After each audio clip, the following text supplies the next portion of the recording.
বইমেলা। কলকাতা আন্তর্জাতিক বইমেলা বাঙালির আবেগ, বাংলার ঐতিহ্য। বিভিন্ন নামি দামি প্রকাশনী একসাথে হাতের মুঠোয় পাওয়ার জায়গা। দুপুর 2:30টায় পৌঁছলাম Howrah station. Howrah Salt Lake green line metro করে পৌঁছতে হবে করুণাময়ী মেট্রো স্টেশনে। ঠিক তার পাশেই বইমেলা।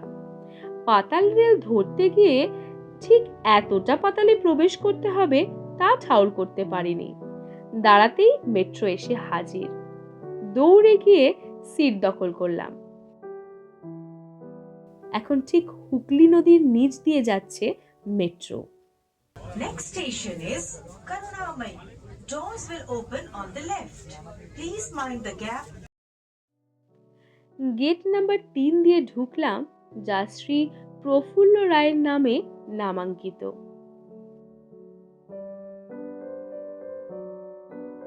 হালকা শীতের রোদ, সাথে তার চেনা ছন্দ আর নতুন বইয়ের গন্ধমাখা বইমেলা। শরীরের শিরায় তখন নস্টালজিয়ার উত্তেজনা ওঠানামা করছে। বিভিন্ন আন্তর্জাতিক স্টলগুলো ঘুরে দেখা হলো। ছোটবেলা থেকে যাদের বই আমাদের কল্পনার আকাশে হাত ধরে উঠতে শিখিয়েছিল, সেই দেব সাহিত্য কুটির। সন্ধে নামার সাথে ভিড় বাড়তে শুরু হলো। আর যার বই কিনতে আমাদের বইমেলা যাওয়া, আমার সবচেয়ে প্রিয় লেখক দাদা ভাই, তার বইতে তার সই করাতে অনেক বড় লাইনে দাঁড়াতে হয়েছে ঠিকই, কিন্তু দিনের শেষে মিশন সাকসেসফুল, এটা অবশ্যই।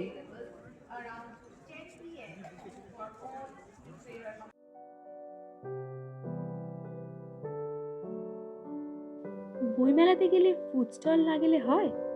শেষে গরম কফি খেয়ে বাড়ি ফেরা।